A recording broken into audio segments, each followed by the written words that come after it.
East German leaders resisted reform, and thousands of East Germans fled to the west. In Czechoslovakia, Václav Havel, a dissident writer, was elected president. One by one, communist governments fell.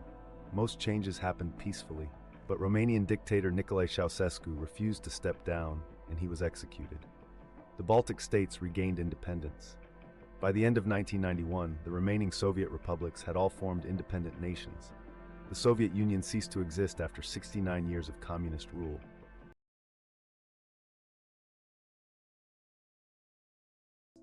Cities like Dubrovnik and Vukovar experienced major fighting and shelling, as well as many civilian deaths.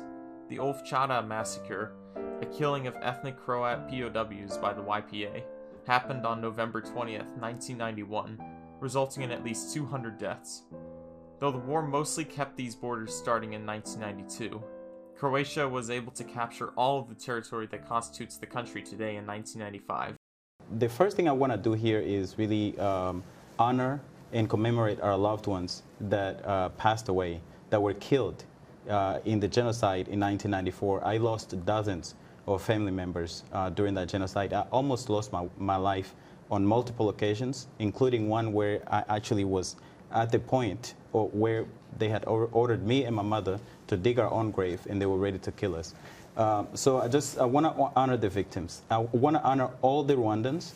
There were Tutsis killed in that genocide. There were Hutus killed in that genocide. There were Twa people who were killed in that genocide. And I want to honor all of them, every single one of them.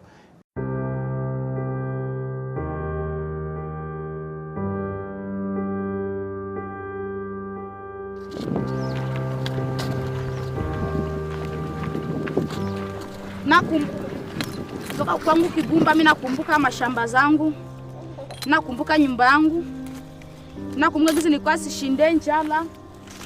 Watoto wangu walikuwa nashinda biko nakula birai. Kila kitu kiko kunyumba na msururu hata kosa. Lakini leo hii tunashinda maisha ya makuni. Njoo kwa maana mtu anaweza kumbuka vya mingi vya kutoka Kibumba.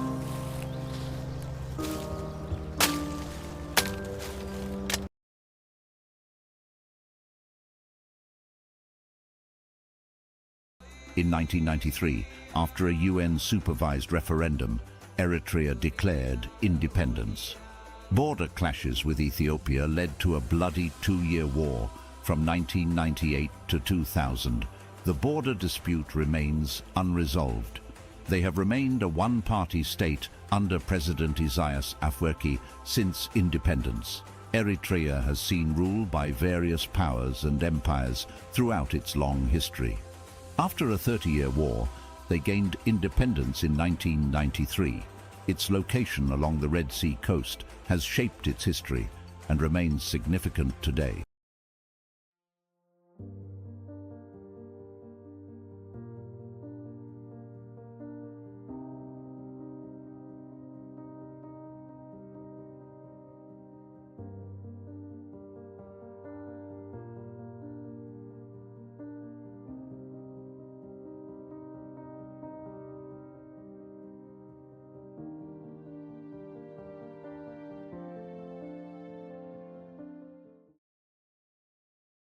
In 1979, Saddam Hussein took the wheel through the Ba'ath Party. His era was defined by absolute control and a string of devastating wars. First an 8-year grind with Iran, then the invasion of Kuwait, which led to the 1991 Gulf War. The biggest turning point for modern Iraq, however, was 2003. A US-led coalition toppled Saddam Hussein, ending the dictatorship but leaving a massive hole in leadership that led to years of instability and the rise of groups like ISIS.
The civil war in Syria has reduced the city of Aleppo to rubble and created a massive humanitarian crisis.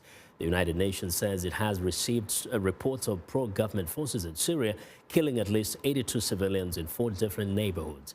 In Aleppo, UN rights spokesman Rupert Colville says it is difficult to verify reports and it is not clear exactly where the killings were to have occurred.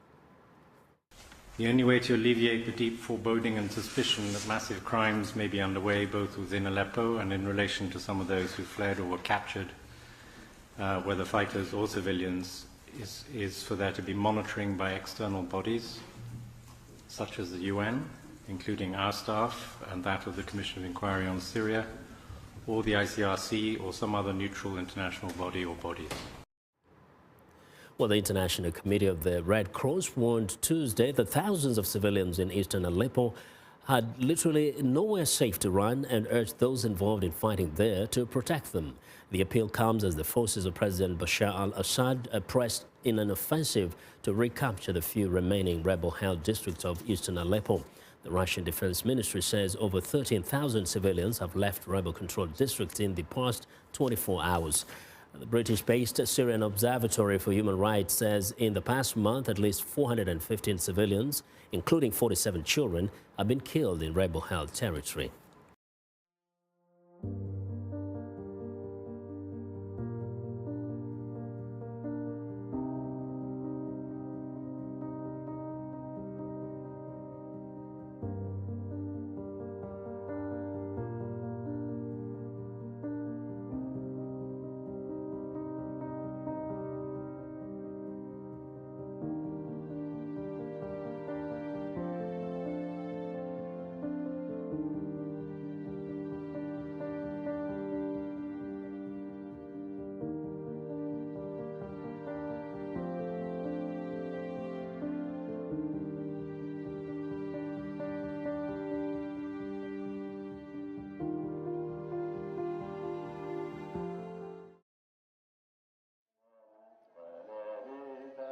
For Ethiopian Orthodox Christians, more than 40% of the country's population and most of the people in the Tigray region, Aksum is the holiest city in the world.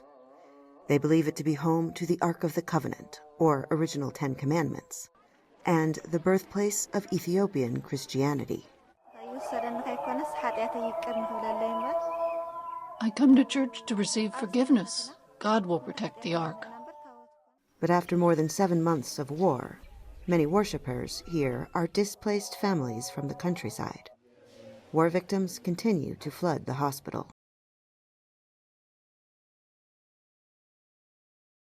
I made a video about Ukraine 8 years ago that ended, "The arc of history is long. Let's hope it bends toward peace." That was tragically naive. I don't know how this war will end, only that it has already caused tremendous suffering. Less than 3 weeks into the Putin regime's invasion of Ukraine, millions of people have been forced to flee their homes, and thousands have been killed, including many children. I hope there is some way forward other than more suffering, but I don't know what it is. What I do know is that no war will crush Ukrainian identity or language.